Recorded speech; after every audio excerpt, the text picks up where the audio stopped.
You can sleep on the sofa if you don't help me here. Yeah, there's no out of game deals. 5 faction fighting, negotiating, dealing, backstabbing. What's all about Crescent Moon? Stay tuned. Hi, it's Tarrant. And Stella here from Meeple University. Welcome to our channel and thank you for joining us.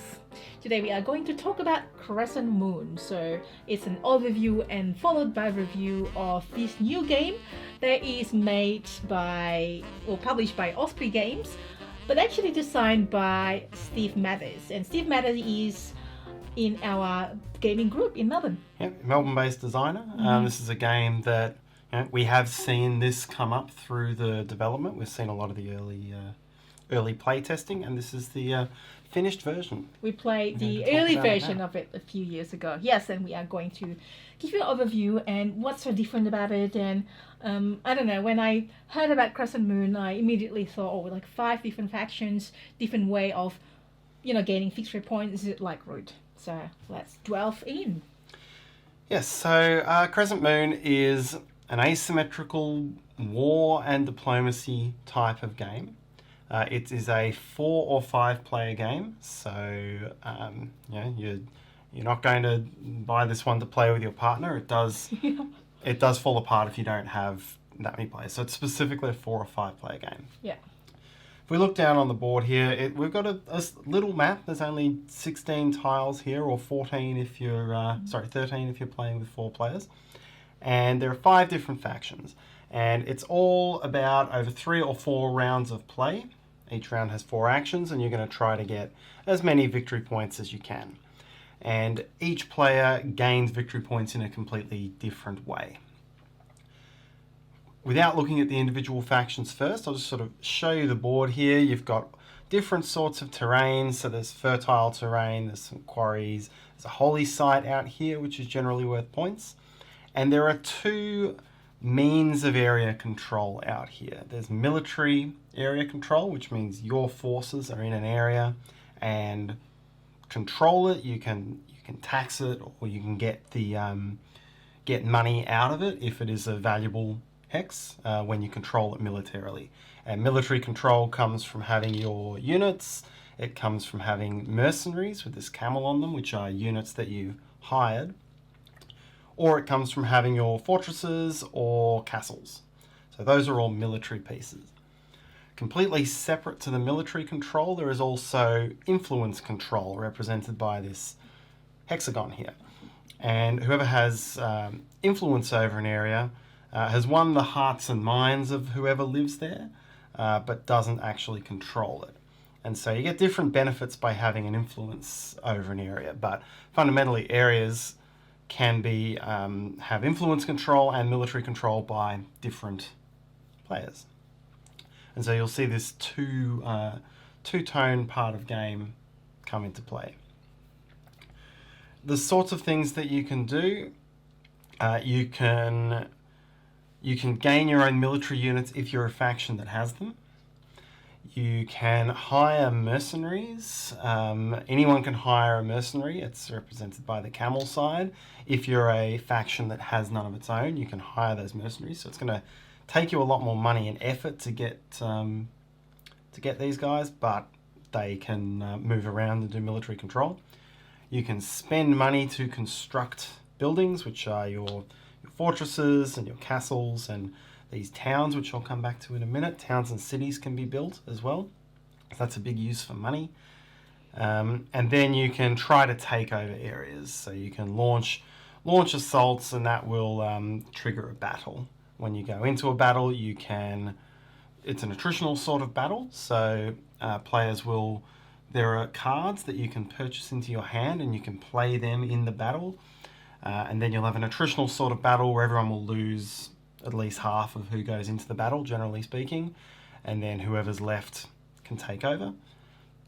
If you launch an assault on an area with a building, you could destroy the building, sack it to gain money out of it, or if you go in where there's a castle or a fortress, you can take that over with your own units and replace it with one of your own colour, for example. If I'd come in there, I can win that. The map itself is divided by a river with one crossing point, so that makes things a bit tricky there as well. But then there are cards that will let you go across the river, so lots of different options going on. And there are different maps as well that... Yes, this That's is not not one of bad. the maps from the book. I just randomly put these out there, but you can Yeah. organise these in various different ways, and you start with some units and influence and things as well. Indeed. You can also have influence contests, so you can try to take over influence from somebody else, and then that gets resolved. Not quite the same way as a combat, but it does have a resolution before someone takes it over. So, what are all the factions, and how does this game drive huge amounts of negotiation? Because it's a heavy negotiation sort of game. Probably the simplest character to understand is the Caliph, which is the blue one. Really is just looking for area control. Is trying to control as many areas militarily as possible, trying to get influence down, which gives them an easier way to get more units as well, and gains points by spreading out everywhere. And kind of is the most basic and easy to understand in that way. The Warlord, which is the black one, the Warlord likes to have influence because that's an easier way of gaining units. Warlord has an action to gain units everywhere it has influence, or even lose influence to get 2 units. So it's a much easier way of getting units on the board. And then just marches around destroying stuff and gets more points for taking over and destroying things and killing other players' units than for area control. There's some points for area control. You get a benefit from having a sprawl, but really you get the most points by going in somewhere. Say there was somewhere that had a castle and a town and a bunch of units, and just going in there and destroying it all is worth points. Yeah. And the Warlord can't actually build fortresses. They can take over fortresses if they don't want to destroy it, but they can't construct them. So that's the Warlord. The Caliph and the Warlord are both sort of fighting, and they have their own units, but they have different objectives out of that. The Sultan, who is the green character, the Sultan is all about building. The Sultan, being the ruler of the land, has the ability to build towns and cities all over the map, and to convert them into cities, and to tax them as well. So every town and city on the board, if you have military control of a town, you'll get some taxes out of that. But the Sultan always gets taxes as well. And if the Sultan controls a town, then we'll get double money. So the Sultan has twice as much money as anyone else in the game. Makes it easier to buy cards, easier to build more buildings. And if you let the Sultan get too many buildings on the map without destroying it all, then the Sultan's going to get a lot of points. Including this one. This is the Sultan's market, a different way of gaining the cards. This is actually, they can get it for free, but they can sell it to other factions for whatever price they set. Negotiation. Yes, so normally there are cards out here, and you'd have to pay either the cost shown to the player whose card colour it is, because these cards, even though they're in a joint market, they're owned by the player that is that colour, essentially. The Sultan owns no cards, but sets the price and takes the money for the Sultan's market. Yeah. So yeah, if the Sultan builds lots of buildings, it can be good to... You get money if you control one of these towns or cities, but the Sultan keeps generating, and so that's that you've got to balance that out. The nomads are an interesting breed. They're the yellow ones. They can they sort of pop up in the desert. They control the market on mercenaries. That's their major part of the game. So the Sultan has no units of his own. The merchant has no units of his own. They have to buy mercenaries if they wish to have units to do military stuff. And the other two can as well, but they've got easier ways of getting it. So the nomads set the price for mercenaries, and they gain their money that way through a negotiation. And once someone has become a mercenary, the nomads can also make them desert as well. So it's this careful negotiation where the nomads can give you mercenaries and then take them back at an opportune moment. But if the nomad is doing that, then no one's going to come and shop with them anymore. Yeah. So it's got to they've got to carefully balance when they do that for the greater overall good, and ultimately gaining money and doing all this negotiation stuff is how the nomad gets the points. Then the last one is the Merchant, and the Merchant is much more into influence and gets points through influence, and can swing a lot of battles. So if there were a battle on a space containing or adjacent to Merchant influence, then the Merchant gets to play cards in favour of one of the two sides. So the Merchant's always negotiating with the other players to say, all right, the Merchant trades in victory points. So it can be like, if you give me a couple of victory points, I'll play the cards that will help you tick over to victory in this battle. And the Merchant can lie and cheat as well and backstab, but the Merchant only gets the victory points out of it if the player that they sided with wins the battle. And the Merchant in particular doesn't have the base victory point gaining, tends to be more slow. So as long as the Merchant's influencing nobody to have a runaway victory, then they're still in the running, essentially. They kind of like want to normalize everything, make sure there's no, as you say, runaway winner. Yeah, and they have a lot more cards in the deck as well, so they tend to get their money through these cards because they've got so many. They've got so many more of them in the deck. They tend to earn more through that. And so that's really how it works. You can see the negotiation element is huge because you're constantly negotiating with the Merchant to influence battles. You're negotiating with the you're negotiating with the nomads for mercenaries when you need them. There's a bit with the Sultan here as well. And then you're just generally talking to other players to try to stop runaway victories. And for the 4-player game, it is the merchants that actually got dropped off. The nomads. Sorry, the nomad, no. Yeah, Sorry, there's no nomads with the 4-player game, and you just buy your mercenaries from the market, from the common supply. All right, many more different things, and other players have specific actions, and the Sultan can build more times than other players on a turn, and the Warlord can move more times, and there's all sorts of different things that come into play, but it is critically a negotiation game because some of these roles, they require negotiation, they thrive on it, and you're going to have a bad time if players aren't doing that. Yep. So, yeah, that's the nature of the game. And usually this is what from the designer, because we play, we do a playthrough video. I don't think it will be released by the time this video release will be other way. On the Dice Tower, it's a 4-player playthrough with the designer, Steve Mathers, and our friend Henry. And we play, I play the Warlords and Steve's play the Sultan. It's very fun gameplay. I know it's probably like medium to heavy rules, but yet we all have fun playing this. Because it's one of those games that you need to negotiate and you can backstab and no hard feelings after that. So what do you think? Yeah, I enjoy it. It's not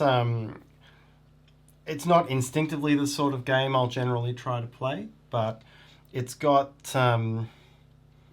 because it's really tight and it's short on actions, and you can sort of the way you can influence things and the way you can try to everyone stop runaway leaders. It has some really interesting elements to it. So yeah, I do very much enjoy it in that way. Yeah. So one game came to mind when I know about this is Root. I think it might be a natural question, Root, or might be more Root. Certainly the highly asymmetric, tight, semi-Euro-y war style. Obviously, Root was very successful on that a couple of years ago, and it had negotiation, and I remember playing the Beavers in a game where nobody negotiated. The Beavers? What are they called? The water... The Eagle. No, there was a game where I played the Beavers, okay. Who are the ones that run up and down the river, and their game is completely based on negotiation, and everyone was novices, and nobody felt like negotiating with me, and So was just a sad. bad time for me. For me, yeah. This one, you're forced a lot more to negotiate. I feel it's more natural here than it is in Root, where you've got some of those negotiation things. Yes, I play in Root. Guess what? The Vagabond. Yeah, it's not like quite the Vagabonds, but the Vagabond. So I always have that song in my head. I mean, come on. I'm sure some people that has played Root that play Vagabond. We've gone off track a little bit there. But it is a little bit like that, and it is 5-player. Well, this is 5-player asymmetric. It is also asymmetric game where you need to focus. Like each winning condition is different, and you need to watch out other people if they are going to win.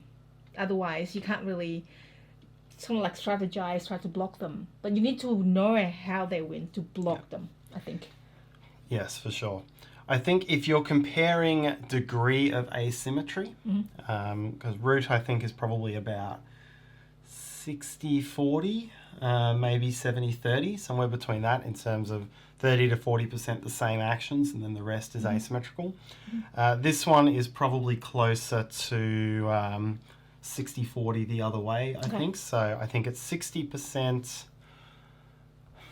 50 to 60% symmetrical, because everyone's got the same sorts of actions mostly. True, yeah. Some have slightly different flavours or different costs, and then each player has a handful of actions and effects that are completely asymmetrical. So I think that makes it a slightly easier entry point than Root as well. And I think some of the mechanics and things about where you could... I was found with Root it was difficult understanding which areas you could move from and where you ruled and where you didn't. I think some of that's a little bit more intuitive. This is a bit easier here, yeah. So you were playing the merchant, which is the backstabber, no, negotiator, the backstabber that like to influence both. Yeah, I enjoyed playing the merchant in that last. I want to play the merchant in that last playthrough. I didn't go hard. I was a very bad merchant, and I think everything I tried to influence, I just wasted my own cards and failed on. I didn't go hard enough on it. You got baited by Henry the Caliph. Got baited a couple of times, yeah. It was. I enjoyed. Just playing that. I played the Warlords. It's I think probably the most straightforward faction, where you just basically just build your army and then attack. Yeah. It might be other people might say, oh my god, there's a lot of armies is gonna not necessarily going to win, as I found it, especially if I have the card that sacrifice my own armies. Yeah. But we should probably play a little bit more cooperatively, at least at the start. The natural ally, and the Caliph and the Sultan apparently is also natural. This is tips from the designer Steve himself. I enjoy it. I enjoy the. I do enjoy being the warlords, is being just like attack and then trying to get fixture points. So it's pretty straightforward, as I say. Probably the easiest one. But I do want to try to play your role, the merchant. It's quite fun trying to get people to just buy me that and give me some points. How about you get how many victory points? You can't give money, but you can kind of like offer victory points, and you get victory points if that person that offer victory points win. And at some point you backstab somebody, so that was fun. Yep, the card play is a huge part of the game as well. It'll look overwhelming at first, but there's not that many different cards. And they all do sorts of things like add extra influence to a combat. Some of them are single use, some of them are multiple use. Some of them have to be activated with units so that you can't like march one unit in and then win a whole battle on cards alone. So there's a nice sort of range there. There's ships, I think I saw, that gives you a surprise attack over the river. I missed out on that. I should have got that one. So have you all... And helpful books, of course, as you need for anything asymmetrical like this. Is booklets for everyone. Yeah, it's pretty straightforward. It's not that hard to... Or we have Steve as well, so it helps as well too. And I quite enjoy this little game of... there's a lot to probably learn a little bit at the start, but it's just fun when you negotiate and... It's true. It probably does make the fact that we've been taught by the designer every time we've played does mean that we've got an inside line into the sort of gameplay and the sorts of. Yeah. So he kind of, learning from Steve meant we could chop the first 2 learning games off the front where no one has any idea what's going on, which is pretty helpful, I think. It's really fun as well. So hopefully this review and the way I just described the characters there will help you to get past the first learning game as well, and just what sort of game it actually is like. What is that like? It's not the totally serious. I mean, the way we play, we didn't really play seriously. Obviously, we think of the strategy seriously, but how do you say it? I think it's a lot of talk and interaction between players. Yeah, I think because you have to rely on other players to do things, and sometimes if someone's getting a runaway lead, you need someone to help, and maybe that doesn't give them many points. Maybe you've got to work together to say, all right, Mershid, you go and destroy his influence there, and then I'll go and destroy his castle there, because that's worth points to me and that's worth points to you. It means the conversation can go in a lot of directions, and it means that you can throw the victory points around a little bit liberally and kind of see where it pans out, which is good. I think it's good. I even at one stage, I'm pretty sure I threatened you can sleep on the sofa if you don't help me here. Yeah, there's no out of game deals. Oh well, yeah, that's actually unfair. That's true. So yes, overall it's enjoyable. It's a bit of a learning curve, enjoyable experience playing Crescent Moon. Good to see that we've seen it developed from many years ago, from the first time we played with Steve. And it was pretty close to its finish. This was a few years ago, but it was pretty close to this at that point. It's been tweaks of balance thereafter. I'm glad that Osprey Games picked up this game. Now, I'm telling that Steve is in our game group. We will try to be as non-biased as possible.